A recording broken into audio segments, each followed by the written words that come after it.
Okay, we're going to get started. If everybody could please, in the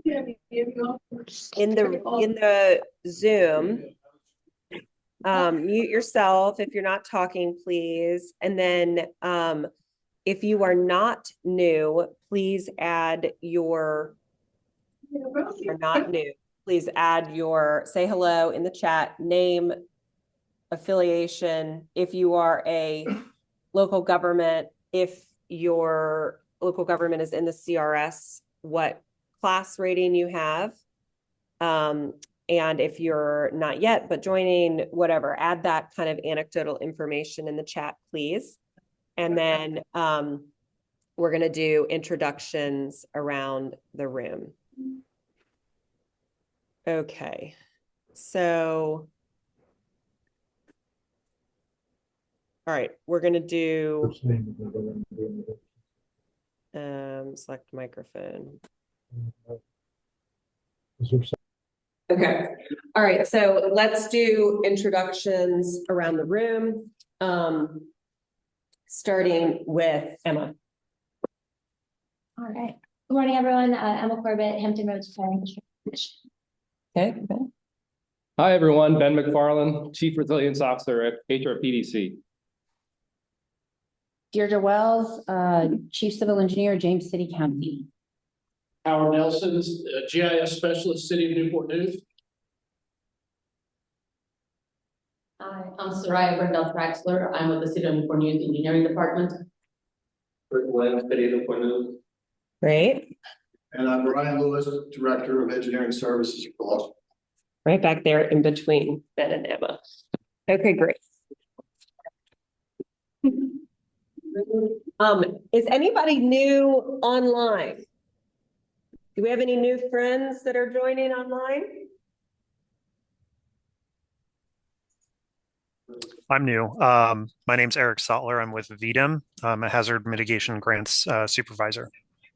Eric, welcome. Nice to meet you all. Nice to meet you. Thanks for being here. Scott, go ahead. Scott Ray, City of Fredericksburg. It was provided to us by Jack McGovern, one of our emergency response fellows, and I just liked the aspect of the stormwater regionalization, and I wanted to see what I could gather from that and maybe apply it here in the City of Fredericksburg, or at least continue to be informed of things. Thank you, Scott. That's terrific. And the City of Fredericksburg received a kind of all-day CRS Workgroup training and evaluation for how the activities that Fredericksburg is currently doing could translate to CRS credits, probably about 4 years ago. And that training was funded by the Virginia Coastal Zone Management Program, who funds this work group. I think I was aware of that. Thank you. Okay, great. Anybody else that's new?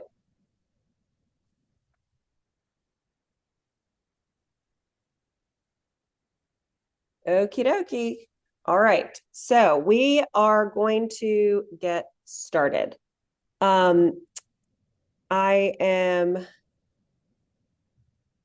going to launch some polls. I'm going to switch my video. Desk view camera. I don't know what that means. Yeah, I doubt that's right. Okay. iPhone camera. Doesn't make any sense. Okay. That doesn't work. All right. So let's do the poll. All right. So welcome to the CRS work group. We meet every other month. We meet in person in Newport News, and we also meet online. As part of our work group, we receive continuing education credits for the certified floodplain manager, or CFM designation. This CFM is organized by or managed by the Association of State Floodplain Managers, and as part of that, you need to have continuing education credits. The poll is live, And the way that people who attend our work group meetings online are able to receive those credits is by completing all of the polls throughout the CRS work group meeting. We take care of your CECs, submit them to the Association of State Floodplain Managers, and then they automatically populate in your dashboard. We were behind until yesterday or 2 days ago on your CECs, as we've, as Savannah left the work group or wetlands watch, I've been filling in poorly from an admin perspective. And so I submitted everybody's CECs, and the good news is that we received 2 credits for both November and January. So while the speed at which I'm on top of this stuff is bad, at least we're getting lots of credits. So fill it out if you're online, and if you're in person, please make sure you sign the sign-in sheet that's by the donuts in the back. For those of you that are joining us on Zoom, and you're able to get here in person, we're now committed to offering treats every morning of our meetings. And so let that entice you. And, right now we've been doing donuts, but we'll do bagels and whatever. So we're trying to get people in person, because it was a long time ago that this meeting was only in person, and it wasn't until a little bit before COVID that we started doing Zoom. So we'd love to see your faces in person. Okay, so here's what we're going to be doing today. We already did our introductions. We're going to do some housekeeping announcements, and then we're going to hear from the Hampton Roads Planning District Commission about their newly adopted resilient stormwater standards. And they're also going to talk about a regional program for public information. You all that are part of our work group are familiar with this process, and we've talked about the CRS work group serving as like the organizing vehicle through which discussions can happen about a regional PPI. And this work group is statewide. And so just because something might be happening in the Hampton Roads region doesn't mean that can't be exported and explored and used in other regions too. And so if you're jealous of what's happening in Hampton Roads, particularly in the regional PPI space, like from Northern Virginia, for example, since I think we have someone from NOVA PDC on, we can help you get that started up in Northern Virginia. So while we might have a regional focus that's specific, it doesn't mean that these regional focuses can't be exportable, and we can work with you on that. Then we're going to do an update on the Virginia policy changes. The governor has been actively vetoing and approving and offering amendments to all the legislation that came out of our 2 houses. And so we're going to give you a little bit of update about that. And then at every meeting, we offer a round robin for work group member updates. So got a lot on our agenda. Here are some outlooks from our CECs. And so if you are not seeing your credits show up in the way that you want them to show up, or that they should be showing up, please let me know. I have a question mark for September 2024 because I haven't looked at my portal, so I don't know how many credits that was approved for. I feel like it's 1.5. But if anybody knows that offhand, I can update this slide. And you can see our 2 credits here and here.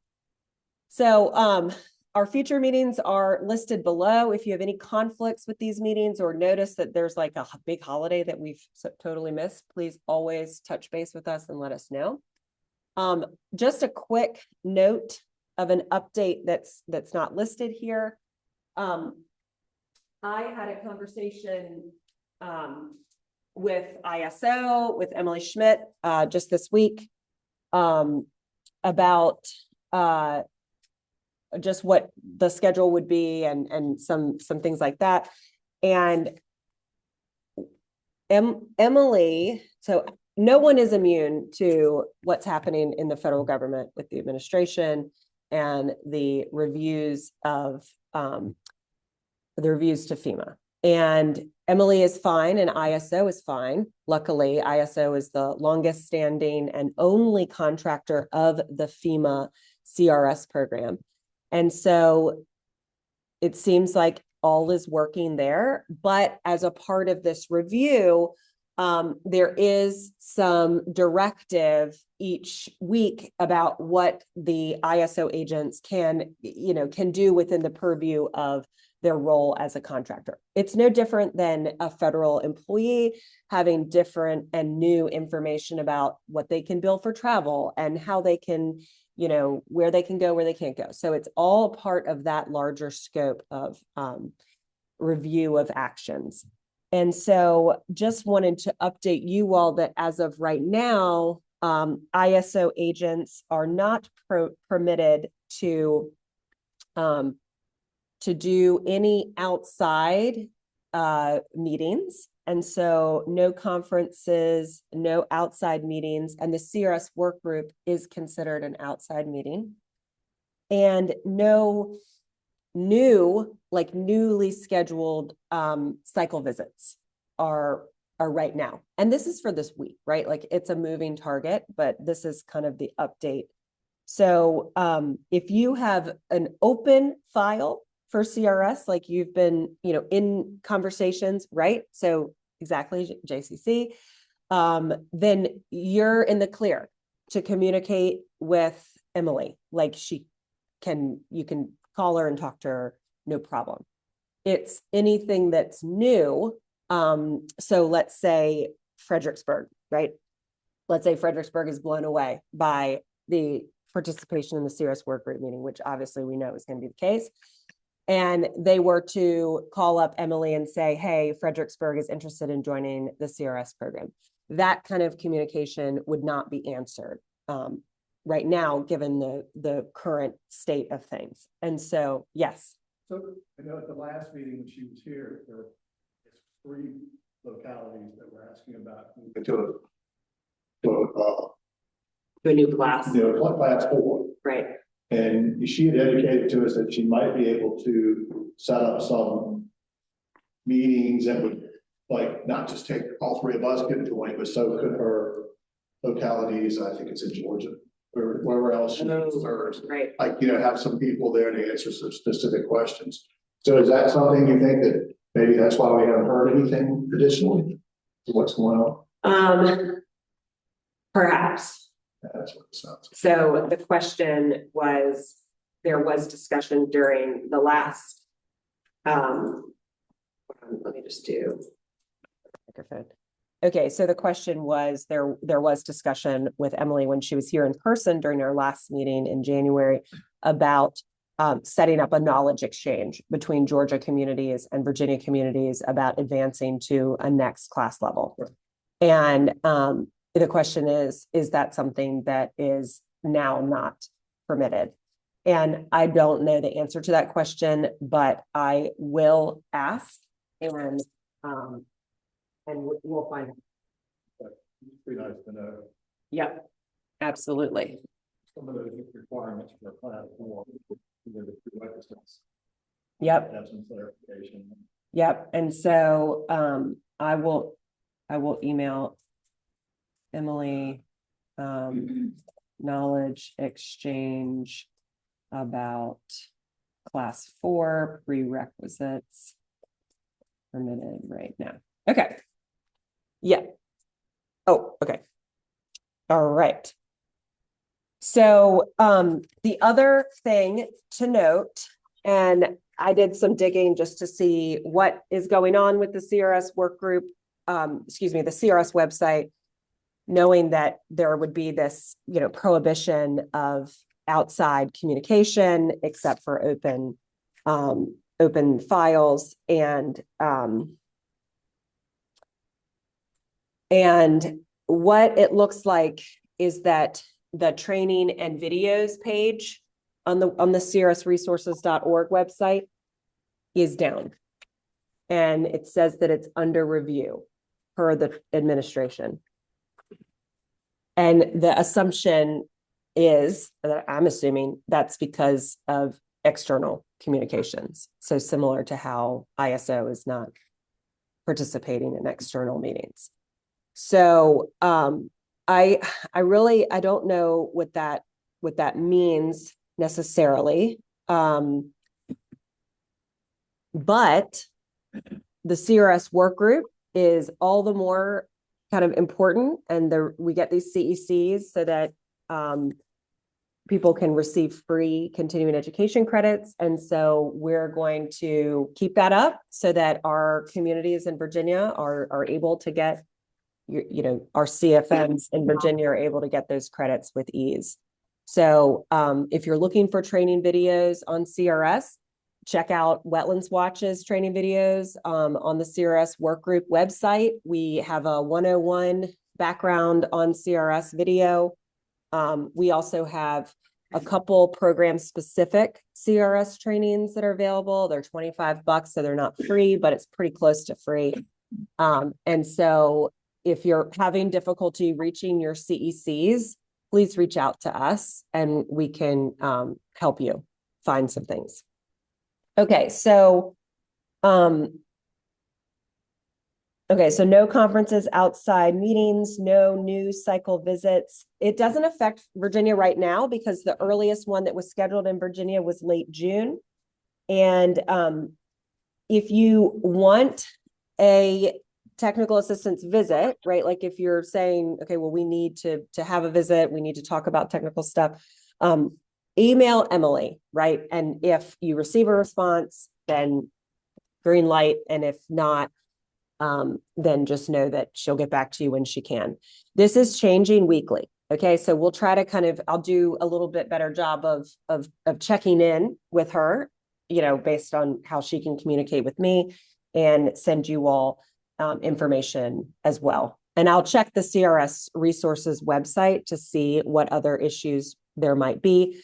CRS Viz is fine. And so if you're looking for score information, you're good there. The last thing that we'll note, as of now, we're still good to go with a CRS class, like all of the EMI trainings seem to be fine. And Emily is actually helping teach the CRS class at the Emergency Management Institute, which is in Emmitsburg, Maryland, near the Gettysburg battlefield, the last week of July. And so if you or someone that you know is interested in taking an intensive CRS class, I really recommend it. I took mine at EMI and it was great. And it's usually the main contractors, not just ISO, but some of the other contractors and originators of the CRS program that actually teach it. So it's good if you need to brush up. Okay, any questions? Okay. All right. This is our always plug for the Virginia Floodplain Management Association. If you are not a member, we encourage you to become one. We have, I hear like a little bit of a reverb. Is it us? No? Okay. If you haven't joined the Virginia Floodplain Management Association, please do join. The VFMA is doing so many really important and interesting trainings and awareness building on some of the big issues that are underway in the Virginia floodplain management space. And so you definitely want to be sure you're taking advantage of that program. Okay, so I'm doing another poll, even though we didn't really talk about it, but this is a way to ensure that we get our CECs, and also a way to just kind of track where we are in the CFPF place. So the question is your community, regional entity, et cetera, waiting for payments for awarded grants from previous grant rounds? So we're just trying to get a sense of where, I think it's Hope that is, yeah, okay. We're trying to get a sense of where DCR is in the payouts to the CFPF awards. We are, of course, getting ready to launch into the next round of approvals, and hopefully we'll be hearing about that in the next probably in the next couple months. And so just trying to track if the process from a procurement standpoint is going smoothly, going well, just trying to monitor and check that. So if anybody wants to elaborate in the chat, feel free to do so. Anybody wants to elaborate in person, that's cool too. Okay. All right, Hampton Roads Planning District Commission, y'all are up. Oh, Ben's going first. Do you have a thing? Okay, that messed us up last time. So hold on, let me just see how that will. Hopefully not.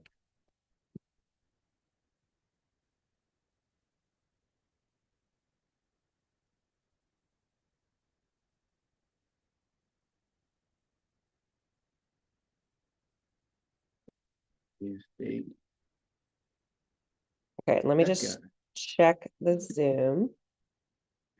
Anybody writing me a question? Yep, okay. All right, here we go. Can everybody hear Ben well? Or hear my microphone? All the audio is working? Okay. Thumbs up. All right, Ben, you are up. Is that a good view or do you want it different? Yeah, sure. You can figure that out. Thanks, MC. All right. Well, good morning, everyone. Also, for the folks that are in Hampton Roads that aren't here in person, I don't think I've ever had better traffic getting across the water than I did this morning. It was amazing. So you really missed out on a wonderful opportunity to get some good donuts and some coffee and hang out here in person in wonderful city center in Newport News. But I'll go ahead and I'll dive right into the topic for today's discussion. Oh, I'll keep an eye out for that. Okay.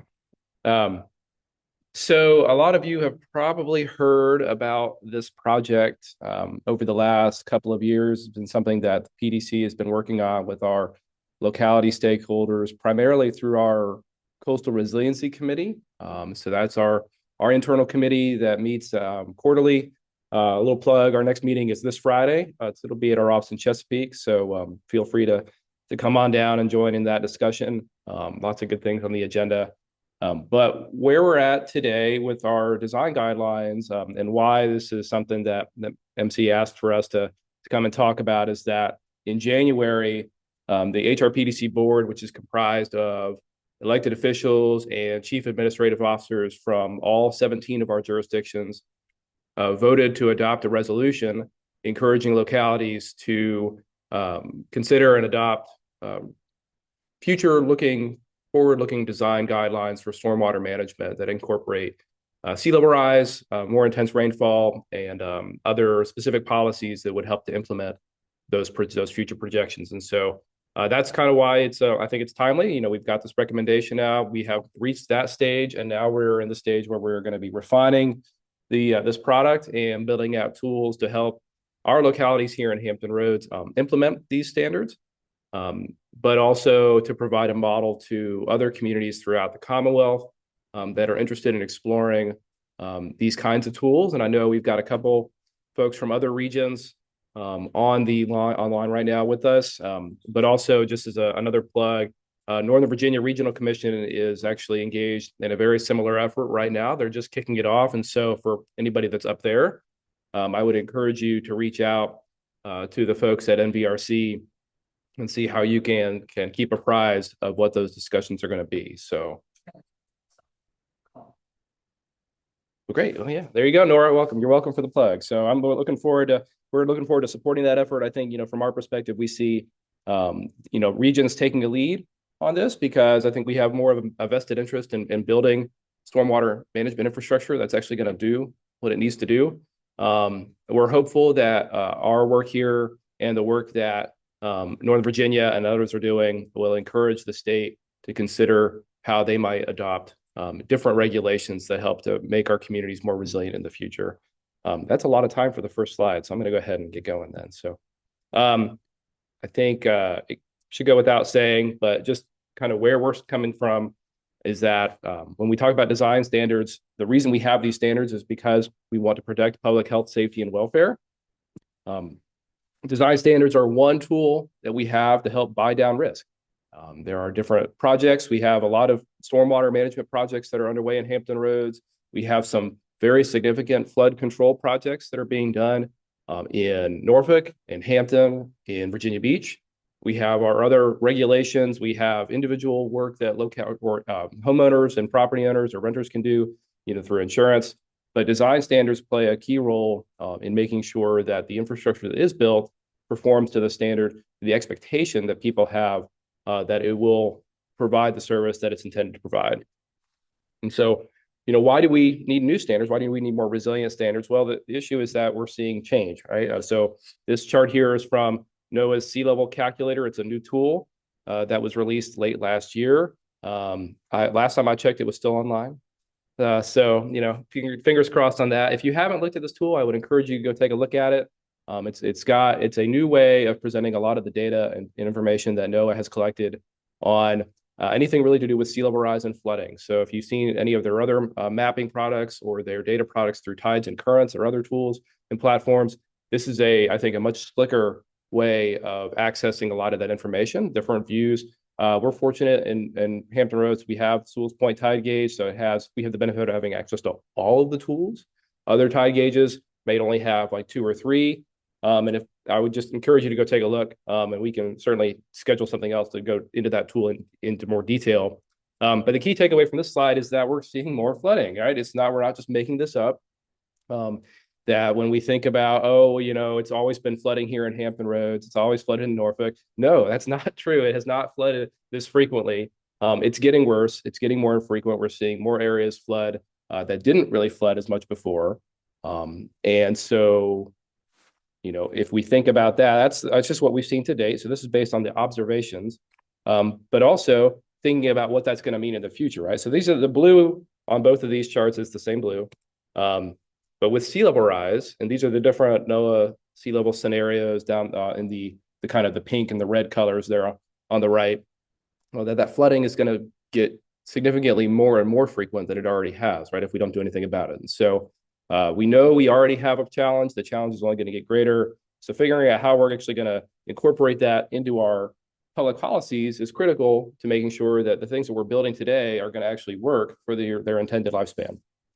So we know we're already seeing increases in sea level rise. We're already seeing more intense and more frequent, or more intense and more rainfall over the course of the year. So it's incumbent upon us as professionals in this field, but also as public servants, to think about how do we provide the same level of protection that we want to, or at least have those conversations about what that level of protection should be in the context of affordability and what's practical from a local perspective.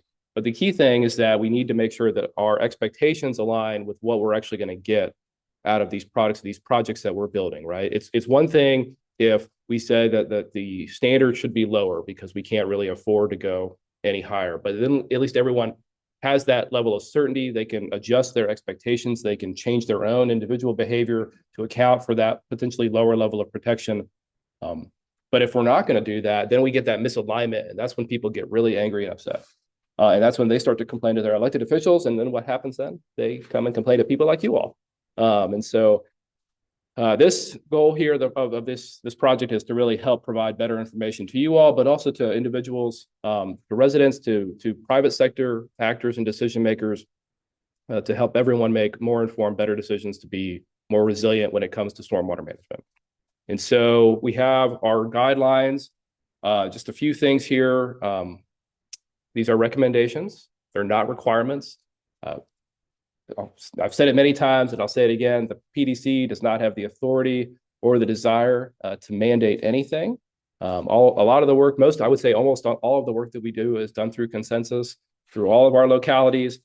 We think that there are other ways of making decisions as a group, but we see consensus as being probably the best way for us as an agency, but also as a region to move forward on these initiatives, right? And so for you all, when our board adopted a resolution that encourages the use of these guidelines, the action of actually incorporating them into public policy would be up to each individual locality.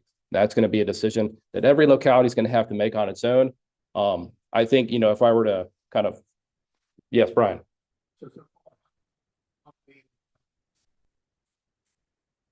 So Virginia Beach has standards like these already, but we just adopted the resolution in January, Brian. The question, sorry, if for those on the Zoom was how many communities in Hampton Roads have adopted the standards already? That is an unfair expectation, Brian. We have had a lot of interest, and I think, you know, that we have briefed our CAOs. We had a follow-up meeting just with the chief administrative officers, and where we talked about this and kind of where things go next. And I think at this point in time, I would think that it's likely, most likely, if I were to guess, that how these will be implemented in the near term is that they might be referenced during a public design process, but actually enforcing them in terms of a updated local ordinance is probably a little bit further off. So that's, yeah, that's, I mean, I think there's a recognition that this needs to be done, but the how, and then how do we also balance that with all the other concerns that we have right now when it comes to environmental protection, but also things like money, right? I mean, this is going to be more expensive. You're really, man, I got all these slides at the end that I was going to talk about this, and no, it's great. No, it's good to have you here in the room, Brian. It's been a while.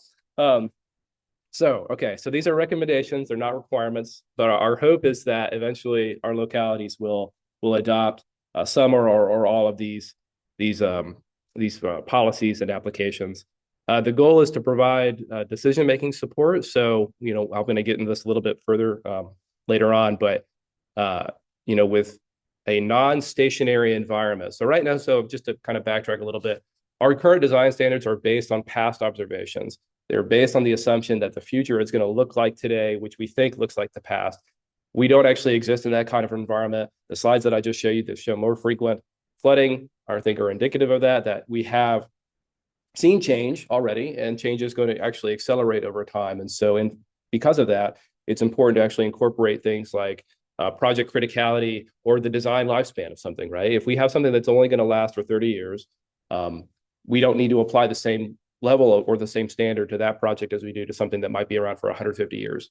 And in fact, that would be probably professional malpractice to do that, right? Because it would be too expensive, you know, for the short lifespan project. But if we have the same standard, it's probably not high enough for that one that might be around for, you know, a century, right? I would hope, and I'm fairly confident in saying this, that the HRBT incorporates a higher factor of sea level rise than most things that are being done. I don't know exactly what the number is. I know that they've done it, but that is something that, you know, that project, hopefully, it's going to be around for a very, very long time.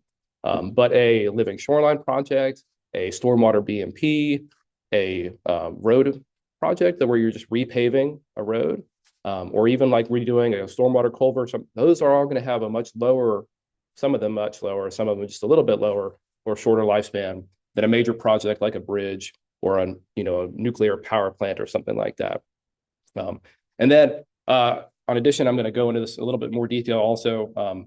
We separate out kind of the data side and the application side, right? So we have projections and observations of what the trends have been, and then also what we're kind of forecasting or projecting out, and then how those numbers and figures might be used in terms of actual public policies. There are people in the way.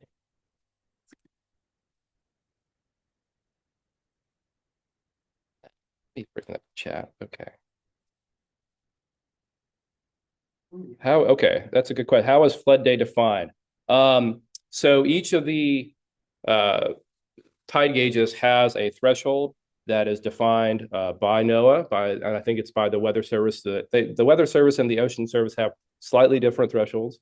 I don't know why that is the case. It's confusing to me too. But they have a threshold for each of those gauges, and that's what. So if during a day that threshold was exceeded for the life or the kind of the whole record for that tide gauge, then it would count as a flood day. Anytime during that day, if that threshold was exceeded. And I think for that gauge in particular, the threshold is.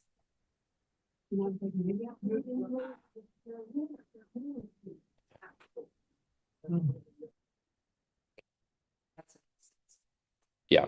4.5 feet. I think that's what. I'm not sure. We can find out exactly what the threshold is, but I think it also probably explains it on that sea level calculator. So if you were to go to that website, it should show you. And actually, another plug, that calculator for some of the tools that they have allows you to select different thresholds. So you can do different tidal datums, You can say relative to mean high or high water. You can say relative to mean sea level. So really go look at that tool if this is data, if these are figures that you like to use, because it has a whole lot of stuff there, and it's really easy to kind of just navigate around and play around with whatever you might, to try to find whatever you exactly you might be looking for. All right, so how do I get, oh, it's the red thing. Apple computers. Or you Okay. All right, so this is just some organization for how the document is actually laid out. An introduction, we have a how to use section, we have all the real meat of it, and then some appendices in the reference table. So a lot of these things have been kind of floating around with our committee for a while.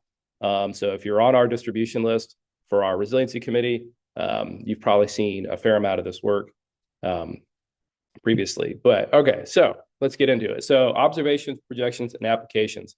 For observations, what we've done is collected the data for both our sea level trends across the region, so Sewell's Point, but also for other tide gauges as well, and then also historic rainfall data, just to kind of see kind of where things are. So this is an example of the chart that you might find on NOAA's Tides and Currents website. Just shows the whole gauge record for the Sewell's Point tide gauge in Norfolk. We have other similar charts for Yorktown, which is actually a combined record for Yorktown and Gloucester Point, because the tide gauge was in Gloucester Point.vims, and then it got destroyed by Isabel, I believe. And then they somehow, through NOAA magic, were able to combine that record with the one that's currently at the Coast Guard station. I believe there's one also in Portsmouth. Not Portsmouth. There's one at the Chesapeake Bay Bridge Tunnel that also has a chart like this, and then also I think Kip to Peak on the eastern shore. So they're close enough. But the good news is that the record, I mean, the trend is all the same, right? I mean, the numbers are a little bit different. The Bay Bridge Tunnel gauge is a little wonky, which is, we can get into that later if anybody has questions. But the other ones, I mean, are all very similar. We're not seeing radically different sea level trends throughout our region. If you were to go up further north into, the Northern Virginia area, get closer to Baltimore, there would be a slightly different trend, but not really enough for us, at least at the regional level, to think about having a different projection for, say, Yorktown versus Smithfield or Norfolk. Rainfall, we have gauge records from the rain gauges at the Norfolk International Airport.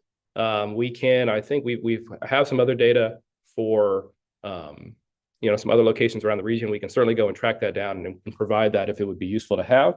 But this will, again, just showing the trend here. And I think, one thing I'd like to highlight with this chart here is, so we have the record from, if we look at backtrack a second. So right now, our design source for rainfall are based on NOAA Atlas 14. NOAA Atlas 14, the record for that only extends the year 2000. So that darker blue trend on the left is that record, right? It's 1946 to 2000. And the little kind of dotted line below that, it's in blue, shows the annual precipitation trend for that through 2000. When we add in the more recent data through 2023, that's that lighter blue on the right side that adds to that additional data. And we look at the entire trend for that year, we can see it's accelerated. It's increasing faster than what it was when we just had the data through 2000, right? So this is an important note to make, right? That there's a lot of work that's going on. Sea level rise, I think we have a pretty good handle on that. Rainfall is a real big issue right now, where we don't really have the same level of data information that it would be helpful. But there are some tools out there that are helping us to understand how rainfall trends are changing, and then also how to better incorporate that into our decisions. And then, this is just a chart and a graphic from the National Climate Assessment that just shows observed changes in the frequency and severity of heavy precipitation events. So it's getting rainier. These are observed changes. And then we look at projections. And so we have our near-term sea level projections. This is a sea level rise report card from VIMS.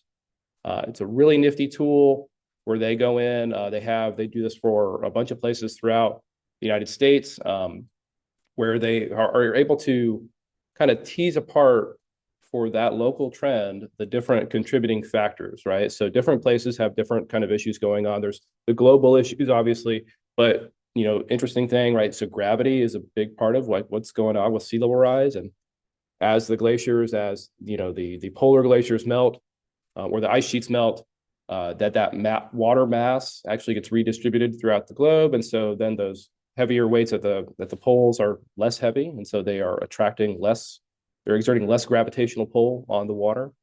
And so whether the ice melts in Antarctica or Greenland actually has a significant effect on who gets the brunt of it. I think for us, it's worse if it's Antarctica, I believe.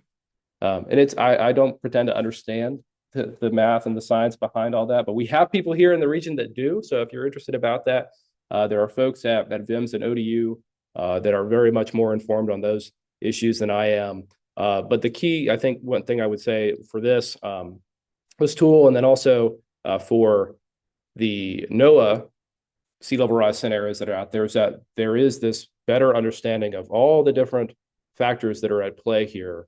And these tools, these projections are getting better and better and more informed over time, right? When we first adopted our regional sea level rise policy in 2018, that a few localities, I think, have adopted in some or used in some way, shape, or form. They were based on the 2017 sea level rise scenarios, which didn't have a lot of that science I was just talking about.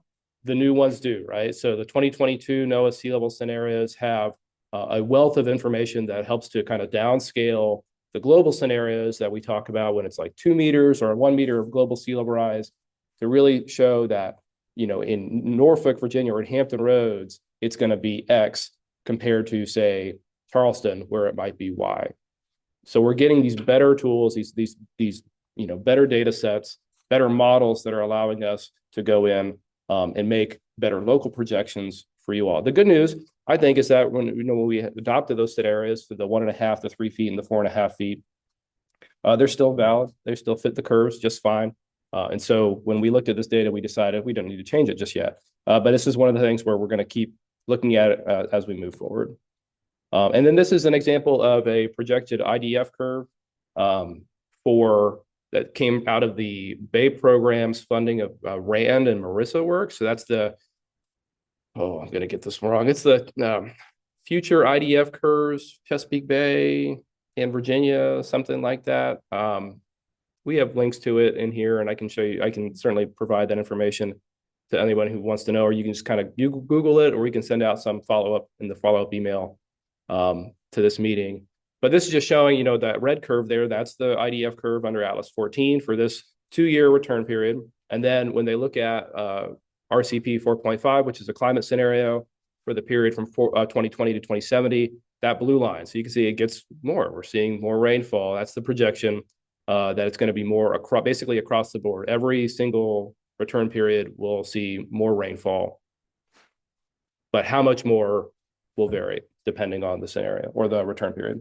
And Ben, can you make the connection between this project and Atlas 14, just for those that aren't as entrenched in the... Sure. Yeah. Thanks, MT. So what this project was intended to do was to take a look at the different climate models that were out there, to downscale some of those global models, to help identify some what the future rainfall patterns might look like. And so this whole project is intended to provide the different kind of projections of what a future return period would be under different climate scenarios as a replacement or a supplement to Atlas 14.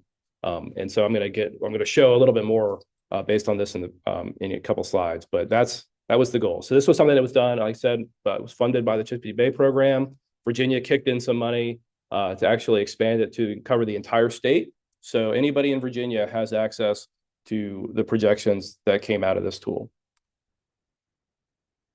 So what we did with this tool, and what I think, one of the concerns, if you go and look at this tool, I would say prepare to go down the rabbit hole.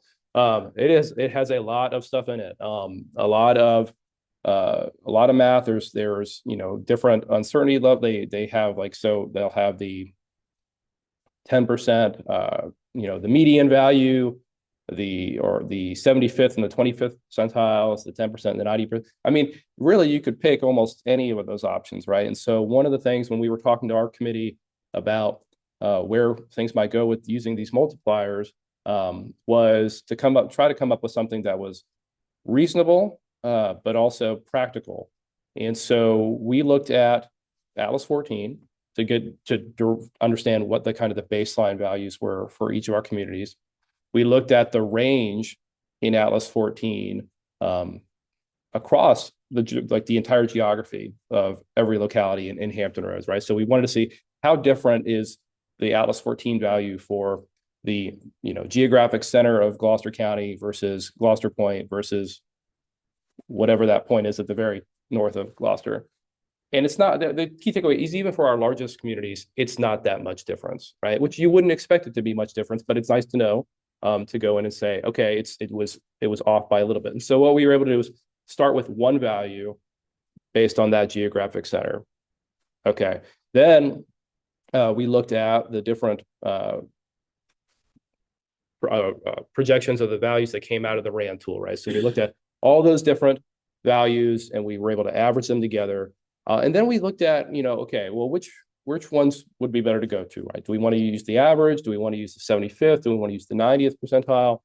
And we came up with a simple rule of thumb, which said that based on, impervious cover, if your community is more than 10% impervious using the latest land cover data, we recommended using the 75th percentile. And if it was less, using the median. And the reason for that was because if, you have more impervious cover means that rain is going to have more detrimental impact on your environment. There's less inherent capacity for your community to absorb rainfall. So if we are erring on the low side, if we're aiming too low, then your community will have more impact, right? But if you have more open space, if you're less developed, then being off on the low side may not have as much of an impact. And you kind of account for that. So that's where we went and we applied those, that kind of rule of thumb to all of our communities based on these factors here and came up with different multipliers for each one that you can then apply to those Atlas 14 values. So for the Gloucester County, Isle of Wight, Southampton, Surrey, we recommended just adjusting it by an increase of 10%.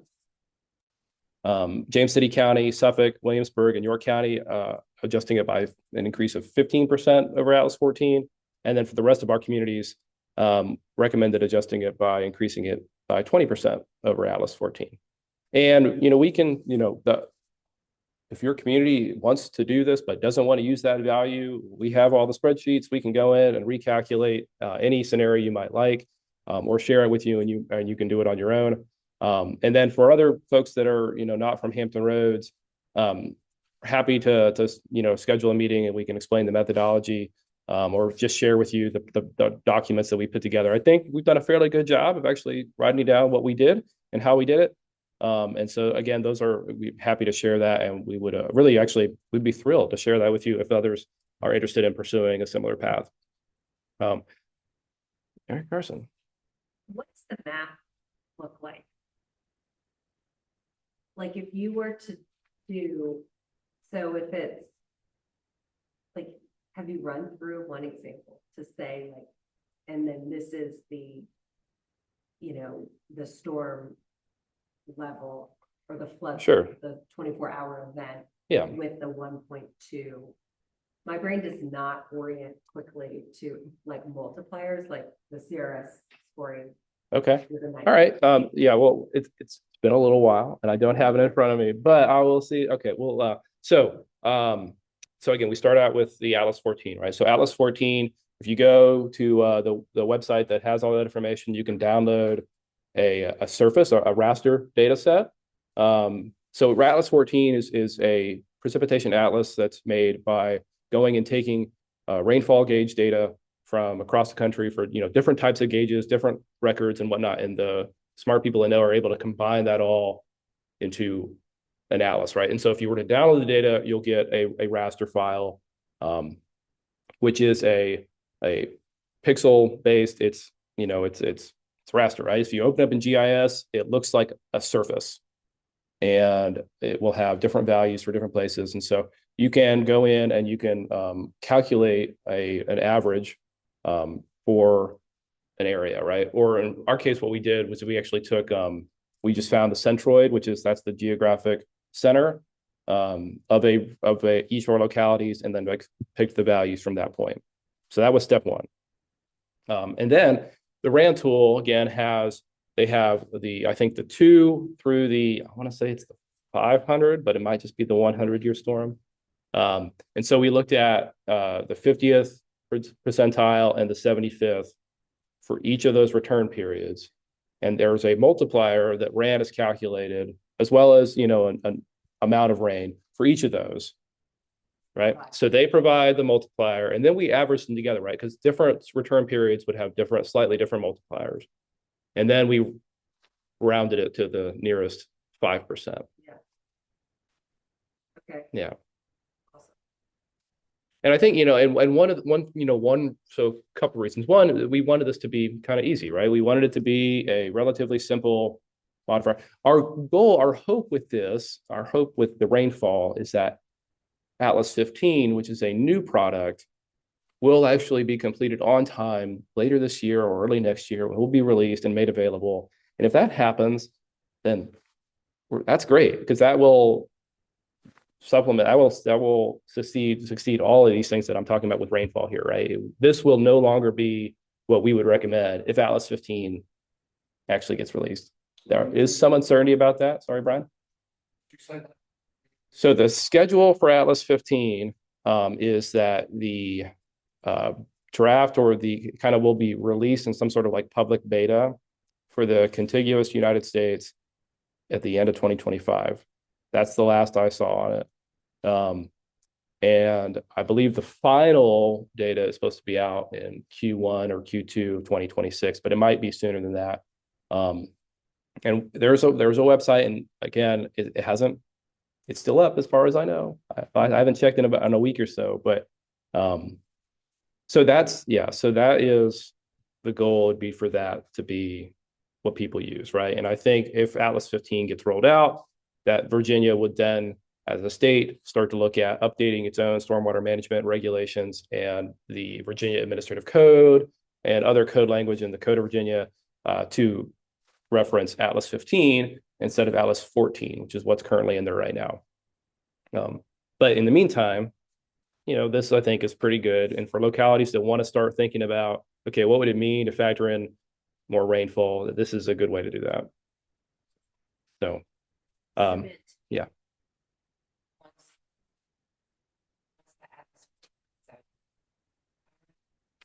So Atlas 15 is going to have two primary benefits. One is that it will have the updated or the more complete rainfall record, right? So I said Atlas 14 stopped at 2000.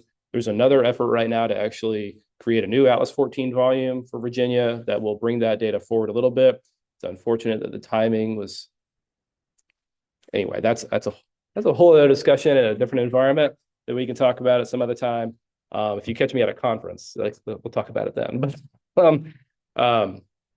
so it will update the record, and then there will be a current product that will say this is the rainfall today, and then there will be a climate adjusted product that will be similar in a lot of ways to what Rand and Marissa did, except it will be seamless and it will be across the nation, and it will be, I believe they're using updated climate models as well. And I don't know if we have any folks on the line that are more in the weeds on that than I am, but there are different sets of climate models, right, that people use for these things. And I think this one uses kind of the previous generation, and the Atlas 15 product uses the more current generation of models. So it will be similar, but it will be better. And we're really excited about it. And if you are interested in that, there is a pilot that they did for the state of Montana. Don't know why Montana, but they did it for Montana. And so you can go and actually take a look. If you just Google NOAA Atlas 14, it should take you to some sort of page that will link to that page that has the pilot product data. It'll show you the climate informed stuff that I'm talking about, so that you have different drop downs. You can select different options. But that'll be I think that would be a huge step forward for all of us that are working on these issues to have that kind of official, authoritative, future-looking product. So yeah, so this is a kind of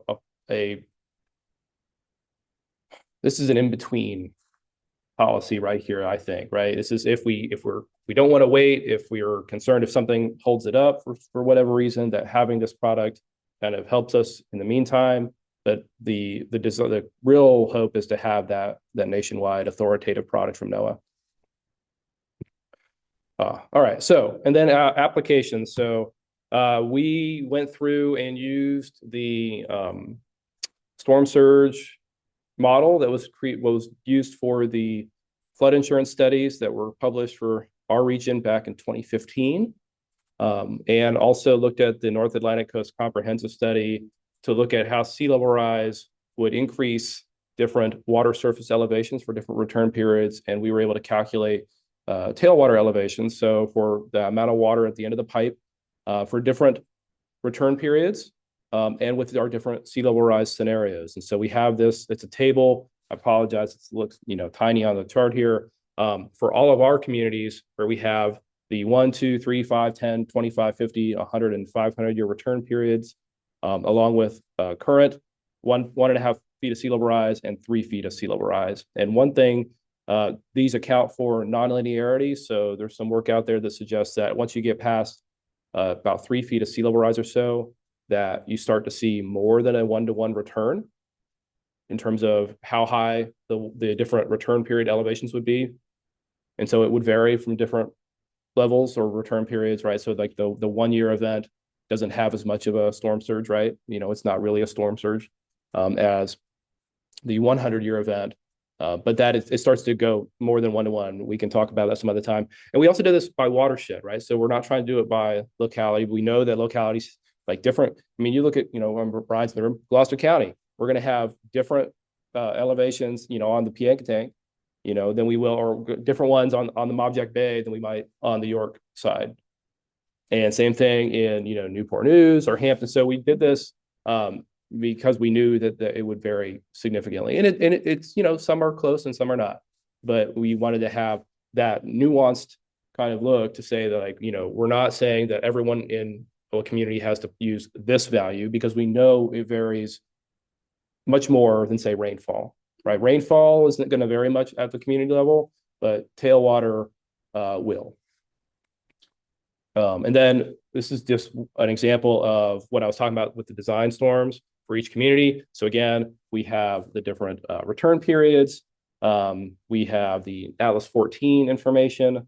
That's what's currently up on the web. And then we have our recommended design depths. One thing I'll just mention, and one reason, I guess, benefit to using the approach we did is that the RAN tool didn't provide a 1 year rainfall event.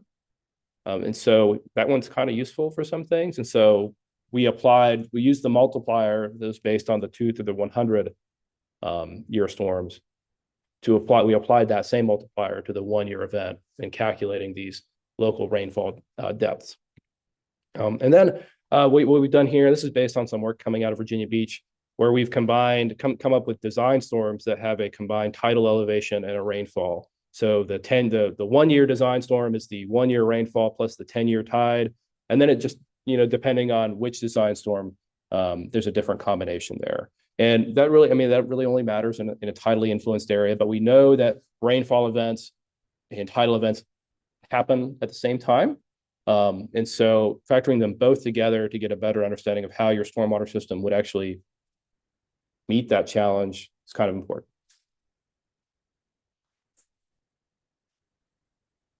And how does this interact with storm drains? So yeah, I think that's the thing, right? We have separate storm sewer systems here in Hampton Roads. At the end of the day, a lot of our storm sewers drain to tidal bodies of water, and you got to know how high the water at the end of that pipe is going to be able to figure out what your capacity or how much capacity you need at the other end, right? And so I think moving forward, as a region, we're probably going to need to go more towards on-site infiltration or to the use of pumps in a lot of areas. Because if you have a low area, in gravity fed system, we already see this in a number of our communities where the water backs up during high tide events. Adjusting for that when we're planning or we're building out or designing our systems to account for what that water surface elevation is going to be. This is how you would do that. So.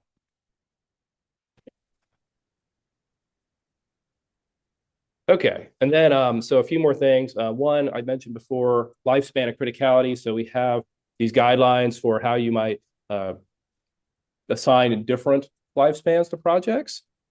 We have some recommendations that are for different time periods. And then criticality, if you wanted to apply a higher standard to more critical facilities, than you might for, regular development projects, right? So like hospitals are a little bit more important than my house, so maybe we design the hospital to be 5 feet up or versus like the 2 feet freeboard or 3 feet freeboard that like a regular house would have. Just as an example. And then, okay, so where we're going next. So again, this is adoption for this actually into policies is up to each locality. At this point, there's no state or federal requirement to adopt anything above the state minimum stormwater management regulations or, what's in the baseline for the NFIP if a locality chooses to join the National Flood Insurance Program. There are a lot of different options for how the adoption might go forward. You could have an ordinance that applies to everything. You could have a local policy, with a resolution or something that would just say for our projects that are above a certain amount of money, we're going to apply these standards. But for anything else, we're just going to keep doing what we've been doing. Really, there are lots of different ways you could do it.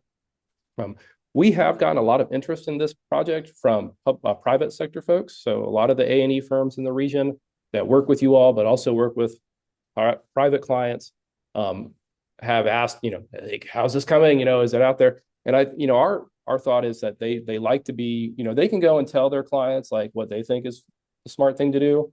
They really like having something that's kind of regional that they can point to and say like, well, we're not making this up. The PDC put this out and localities, support it. And so that's why we think these are the numbers to use.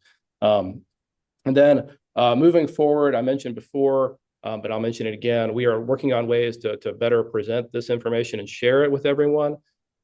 We have, a PDF right now that has a bunch of all the tables and the narratives in it and the recommended policies, but we're working on ways to update our work on HRGO. This is our regional GIS data portal.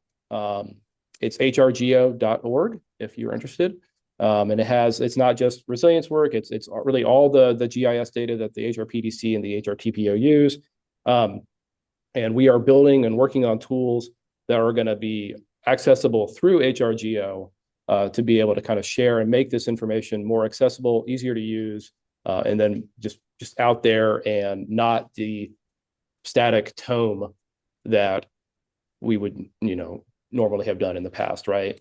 So, for example, this is a tool that Emma's been working on where you could select your locality, you could select a return period, and then it would pull up the rainfall design recommendation for that particular location, or you could do something similar for the tailwater conditions where you would just select your HUC 12 and other kind of factors from a different set of drop downs. And so these are all things that we're working on right now. If there are other tools that you think would be helpful, we're going to share more on this as we build them out with our committee, and we can certainly come back to the CRS group, and I'll be less long-winded that time, hopefully. But this is where we're going. We're really excited about this. We're in the process of really expanding our GIS capability at the PDC and TPO, and this is just one example of the kind of work that we're trying to do.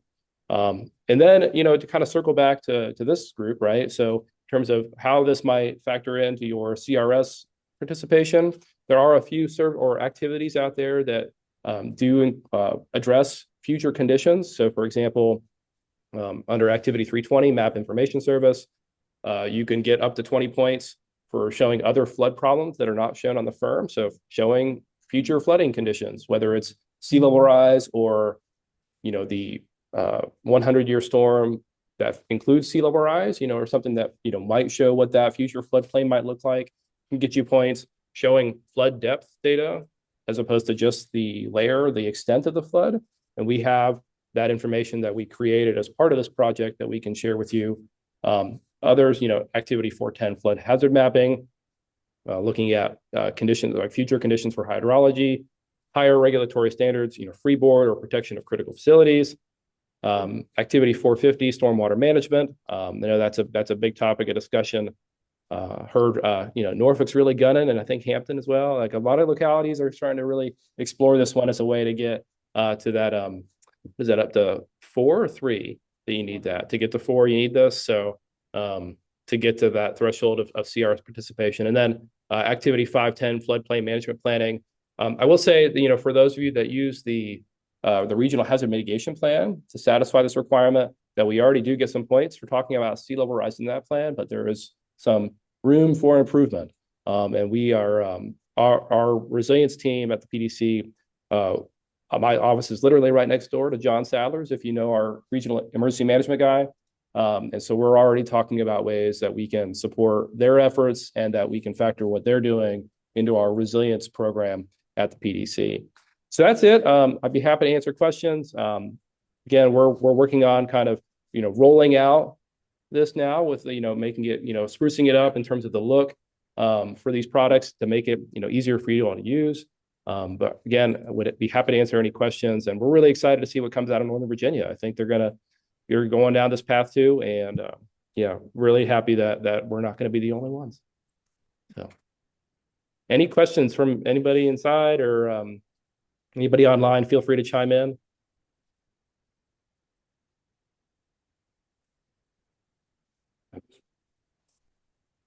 Sure. When you're dealing with tailwater, you have to be careful because we do have so many low-lying areas. For another locality, we really had to worry about establishing that tailwater because it was, you know, the recommendation was actually higher than the existing road network. So we really had to think about what's going to be the best tailwater for that. So all of these items, everything you guys have done is wonderful. Don't get me wrong. But in practice, we really do have to start to think about, does it work for that's, and maybe not even that locality, because it may work other places in that locality. Mm-hmm. But in the lowest parts of the county, city, really, well, yeah, that's something I think as a region we're going to have to address as we move forward, because just some parts of this area that's not. Well, you know, Brian, I was going to lead off with that last thing you just said there. I think, you know, when we talk about that particular, you know, policy of looking at future tailwater conditions, that it starts to kind of, it starts the clock, right, on the viability of some of these places to, you know, continue being habitable in the absence of some sort of protective structure, right? You know, the Dutch have many years of experience with, you know, berming, ponding, and pumping. As a former city manager here, used to describe that practice. I think, but yeah, you're absolutely right. When it comes to tailwater, that's one factor. And in some ways, I think these policies, it can be maybe the default, but then if that's not practical for that particular project, that you would have the option, you know, I mean, I'm a planner, I'm not an engineer, but I mean, engineers are engineers, right? That you're trained and licensed to make these kinds of decisions, or at least these recommendations to say, this is the problem, this is how you might solve it. And so this might be the beginning or part of the beginning of the conversation about how you might go about designing a project, but then you run into these other factors that you have to take into account. And then for that particular project, you might go with a lower tailwater, but you would know, like, okay, well, this is what we can do for this. This is how we have to account for it elsewhere, right? And so maybe, like I said before, you know, you may not be able to pipe away as much water as you might have done in previous years. And so now it's like, okay, well, how do we infiltrate more on site so that we don't actually need as much pipe capacity to remove that, right? And we have another product, and I'm going to be, or Jill Sunderland from our staff is going to be talking about it on Friday. where we've worked with AMT to look at how different BMPs might respond to climate impacts, including sea level rise. And so that's, I think a related conversation, right? The tailwater is one part of it, but also which BMPs would work, which ones work when they're always wet, which ones work when they are only when they have some dry time in there, which ones infiltrate better, which ones handle salt water more. That's all the kind of things that we're talking about. And so yeah, so if you're coming on Friday, we're going to have more of a discussion on that. I think there might be a comment. Okay. But yeah, all right. Well, I think, I thank you all for the chance to talk. This has been, this has been my life's work for a couple of years now, I think. So it's good to get to this finish line, but now I'm here. I'm like, oh, it's like the thing about like you get to the height of the top of the mountain and then you see the next mountain. Oh, there's another one. So we're really excited about rolling this stuff out and making it, that much more useful for our localities. This is a marathon, not a sprint when it comes to dealing with this. These problems will outlast my career. Pretty much everybody, that's sitting here and most of the people online, I think, this is something we're going to be dealing with in Hampton Roads for a long time. So figuring out kind of how do we do that? That's why we're here, right? So, all right. Well, thanks. And I'll go ahead and I will turn it over to Emma, who's going to talk about our. I have a question. Oh, so in the CRS credit, right? So we'll be thinking about how we understand the CRS credits, the points, focusing on the highest earning points. Low hanging fruit will be easier, but we can get with Emily and talk about how we do points. Under 410, the 200 points, that might be something that we really explore. And the way that I remember that is there'd have to be some like locality adoption of the system, and it could be as simple as like a letter saying that they've adopted it or like a link to the website.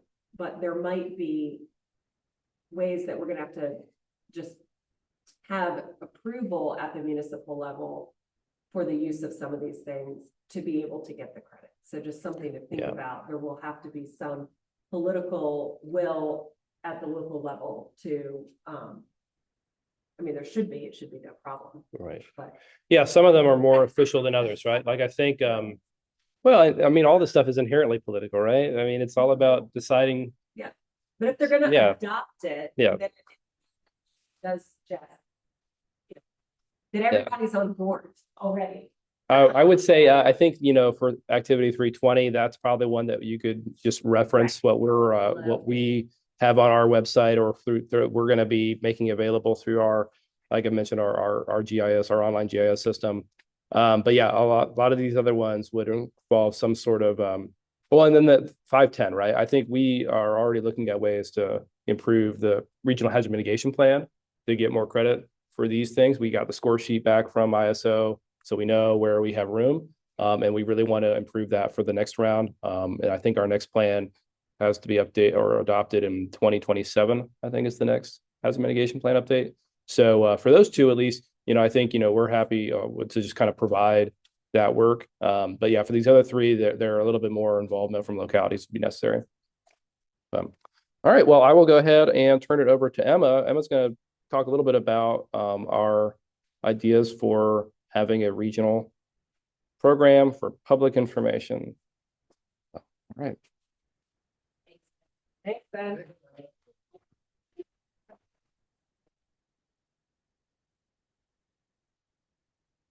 All right. Yeah, donuts for the folks that get it out. All right, I won't talk as long as Ben, I promise. All right. So a lot of you have probably heard us speak at different meetings, either our Coastal Resiliency Committee or here to this group about the work we were doing, assessing opportunities for us to provide regional CRS support. And so we were working with AMT to do that work. And one of the things that we've talked about a lot is the possibility of a multi-jurisdictional PPI. So we just want to provide a little update on that as we're kind of wrapping up that work with AMT. And one of the priority recommendations was this establishment of a program for public information. And we spoke to several other regional programs that were successful in providing this kind of regional support to earn credit for localities. So just kind of as a review of the different CRS elements that have a public information component, obviously a lot of that is in activity 330, the outreach projects, but there are several other activities that can earn additional points through involvement in a PPI. So all of these that have that PPI bonus indicated as well. And then I also just wanted to note that I know a few of our localities already have a PPI established and are doing their own work locally. And so we can, explore how the regional PPI could also benefit those that already have their own PPI as well. All right, so there is a whole guidance document about the steps required. If your locality has a PPI, then you're probably familiar with these steps. We won't go through all of these today. I just wanted to kind of show that it's a 7-step process that's outlined pretty explicitly in this guidance document. But the first step that really will guide how the rest of the steps go is establishing the PPI committee. And so that will be a little bit different for a multi-jurisdictional PPI than it would be for a local one. And so I'll talk about that in just a moment. But after establishing the committee, then you assess the community's public information needs in step 2. And there's some sub-steps there as well. Priority areas, priority audiences, and then inventorying existing public information efforts. And then in step 3, you formulate the messages that will be included in the PPI. And then step 4 is identifying outreach projects to convey the messages. And then step 5 is other public information initiatives. And then the last 2 steps are adopting and then just implementing and monitoring and reevaluating. So step 1, as I said, this will kind of be what drives everything else. So membership requirements for each participating community, we would need 2 representatives, and half of the community's representatives must be from outside of the local government. So if a community chooses to participate in this regional PPI, then we would need 2 representatives. And then we would meet at least twice during the development of the initial PPI document. Once to review the assessment in step 2 with those 3 sub-steps, and then once to review the PPI document before it is sent to the governing body and adopted. And then after that, we would do an annual evaluation of the PPI that would require the committee to get together. And at each meeting, we would need a quorum. And so remote attendance is acceptable for that, but we do have some existing groups too that we could probably leverage to make this a little easier. All right. So this is just an example of an existing multi-jurisdictional PPI. This is Jefferson Parish, Louisiana, just so you can kind of see what the composition of that committee may look like. So you can see that for each participating community, some of them went above and beyond. They had way more than 2 representatives, but they did have at least half from outside of local government. And then for some communities, though, they only had the minimum, just 1 from within local government and 1 without or outside of. And so we also could have as many advisors that are not affiliated with a certain community as well. So just kind of next steps for this. We are going to be talking about this again with our Coastal Resiliency Committee on Friday that Ben has mentioned a few times.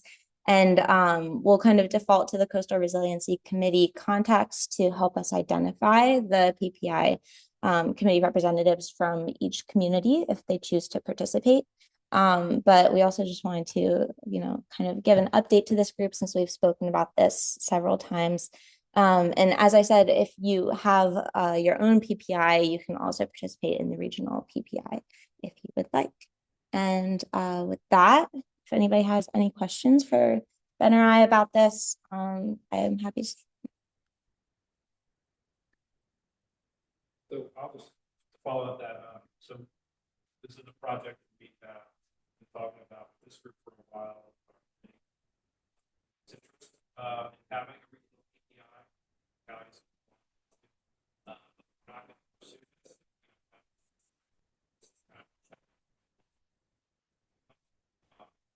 But at the end of the day,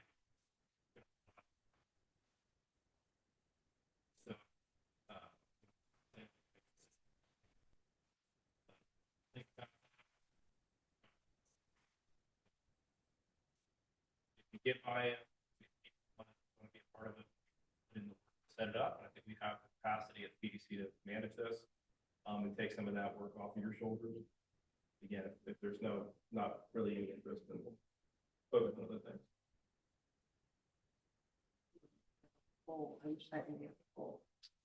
I will say, just, quick Yeah. thing while we're, this project, I haven't mentioned it, but we, A&T, was our consultant, and, really happy with the work, and really appreciate the help that they did putting this, completing this project, looking at just how we might support your participation in the CRS. And then also, for the other thing I was talking about, I want to shout out to Virginia Beach and Dewberry for all their support, and assistance in taking advantage of some of the work that they've invested and done over the last several years. It would not have been possible without them. So a lot of friends. It's good to have information sharing and being able to kind of take advantage of some of the work that's been done previously, so that we can share that and expand the scope of it.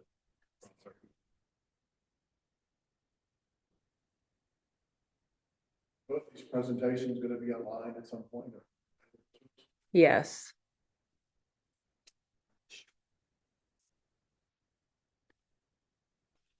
No, I can reduce it. Oh, here it is. Here it is. Here it is. Okay, good. All right, let me see if I The new one on the fly. yeah, let's see. Oh. No. Let me see if I can. Okay, is there a poll that's live? Can y'all see one? Look at this. Oh, yes. Yeah, we can see it. Okay, please fill out the poll. And I'm doing one HR community, and this would only be available for the 17 jurisdictions. Okay. Interested in yes. No. Maybe so. Just kidding. And they outside.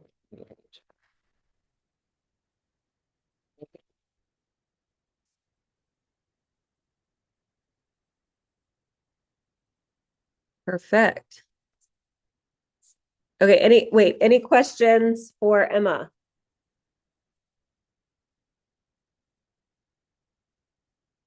Wait, see. Okay, so we're doing resilient stormwater standards polling.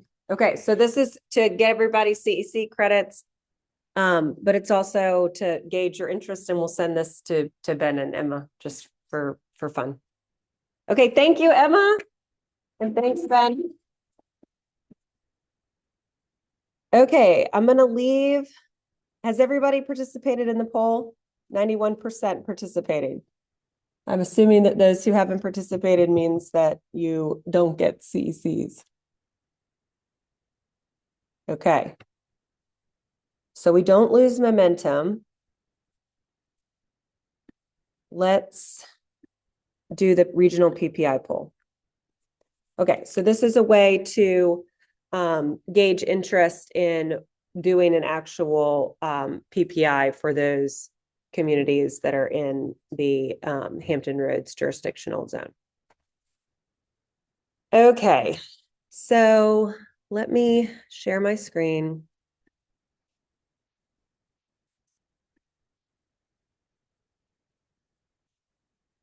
All right, so we did a little bit of a discussion about the CRS credits, and so we're not going to really go and do that more. We'll take a look and offer some some feedback in the future about that. Okay, promised that we would do a resilience kind of adaptation flooding update from the General Assembly. So this bill about dam safety has actually passed and the governor signed it, so we're good to go there.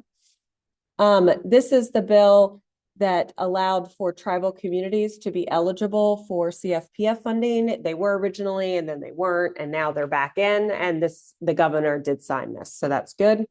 Good news for our tribal partners in Virginia to get that those resources. There are two bills, if y'all will recall, that direct the state to explore how the state's going to respond for funding request for Army Corps of Engineers coastal storm risk management projects. So this one bill that had the chief resilience officer who has yet to be hired, but they're hoping that they're going to be able to make an announcement about that individual soon. This bill had the CRO's office doing some sort of analysis to figure out how they're going to process requests for that local match for the CSRM funding. This bill was tabled, but the JLARC study, so the second bill that essentially said, okay, CRO doesn't have this under their jurisdiction, it's JLARC's business to study this, did go forward. And because it's an HJ, the governor doesn't have anything to do with it. And so this is in JLARC's hands now, and they will determine when they want to take this on. They get to kind of pick and choose their projects. I don't really know how it all works. I don't know the ins and outs, but now we will have at least a study that looks at, okay, well, here are the funding sources that we have available in the Commonwealth. Let's create a process by which local governments can ask for money. This kind of, in theory, very appropriate and good, but in execution, a bit of a mess and premature bill to create a new post-disaster fund was tabled.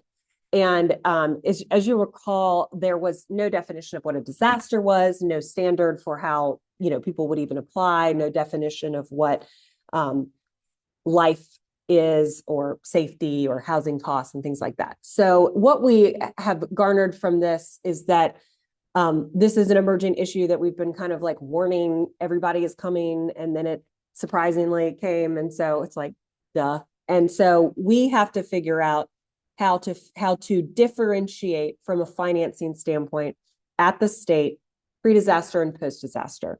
We're fortunate that the CFPF is bringing pre-disaster funding into the state, into our local communities, but the post-disaster funding is still an unknown. We've got to put some energy behind figuring out what we're going to do as Virginians to help our communities that are not receiving the amount of support from FEMA post-disaster that they need. And so cue the Southwest and Western states, part of the state, not getting the support from FEMA that is necessary to really recover.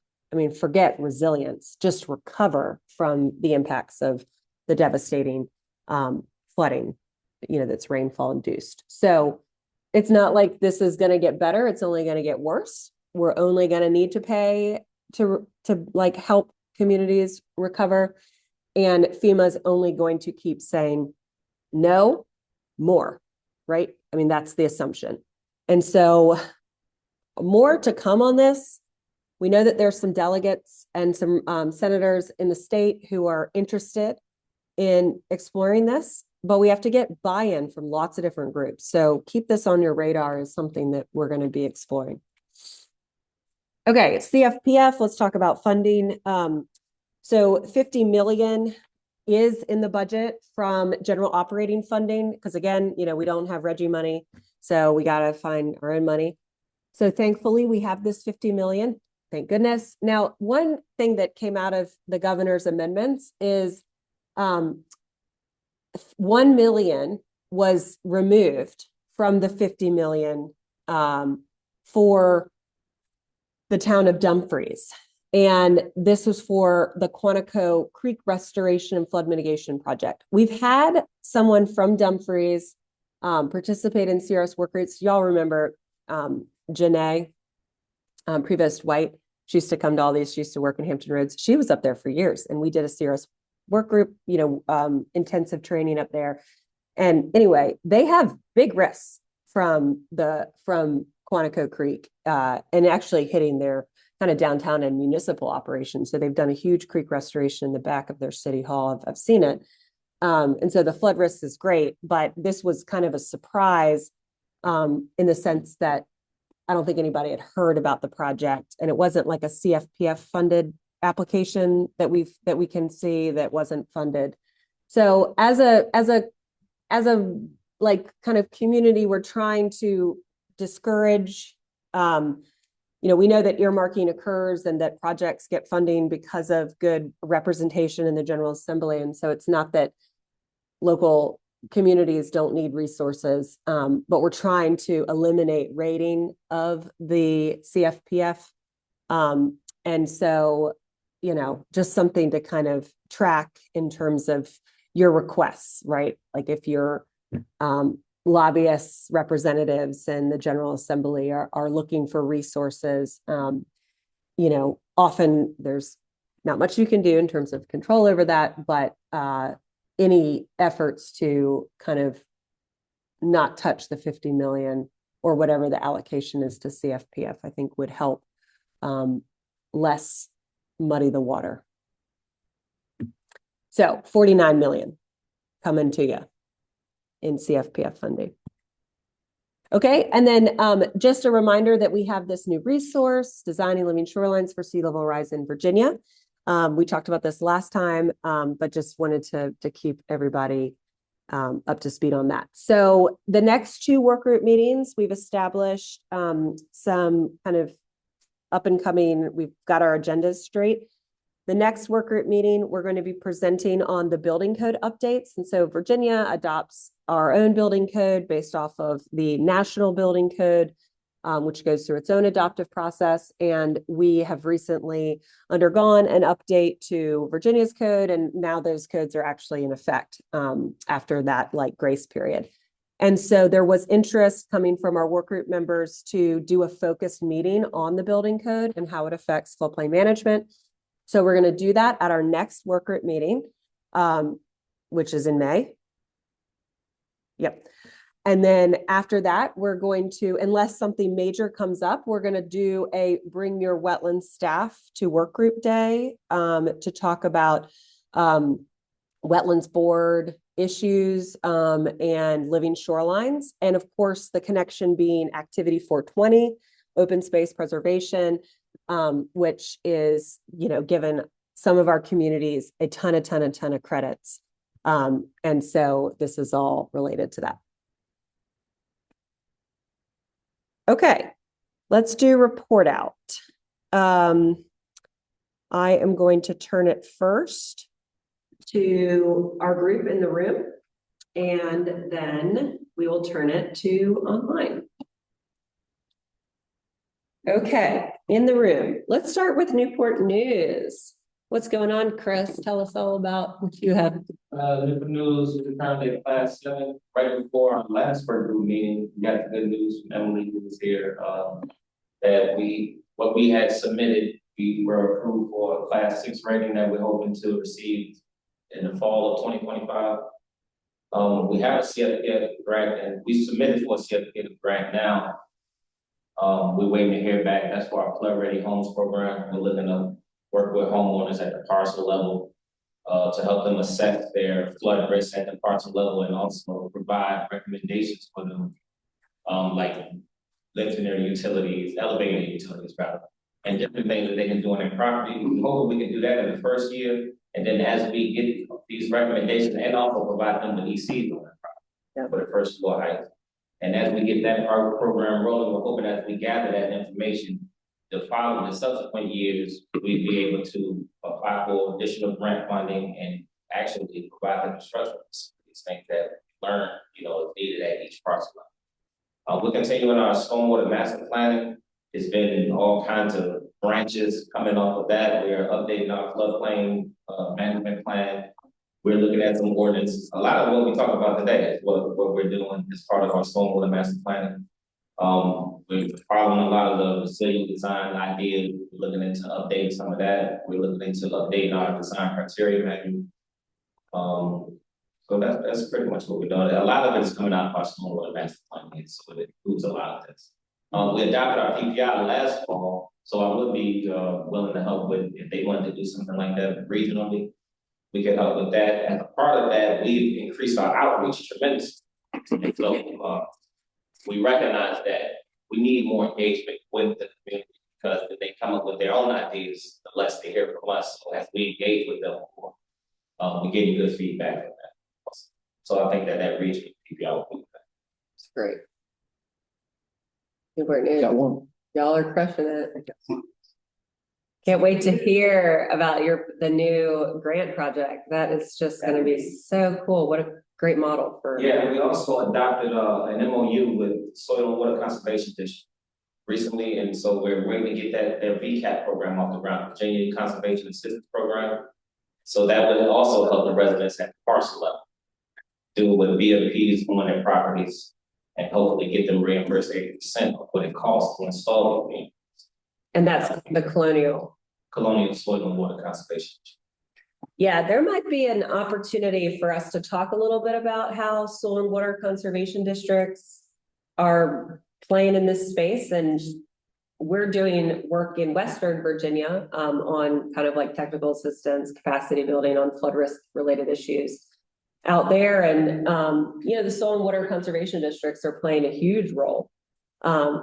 Or at least in bringing people together around some of the flood risk related issues. And when you look at the enabling legislative authority for soil and water conservation districts, flood risk and prevention is one of their charges. And yes, of course, dam safety is like a huge component of that, but the language is more inclusive and expansive than just related to the dam side of things.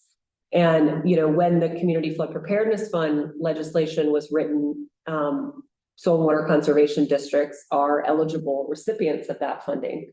And, in the policy space, there's been some discussions about some of these,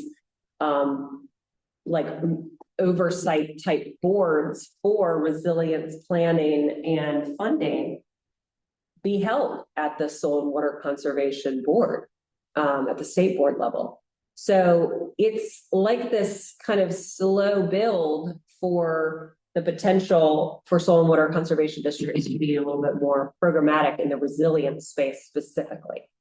And so Newport News pursuing the MOU to get the VCAP money makes perfect sense, talking about what we're going to do with the increased rainfall that, Ben says on-site absorption is going to be one of our biggest solutions. And the way that we do that is often through VCAP type projects, or what's funded through the VCAP process is what is a tool that can be used to reduce the impacts from rainfall.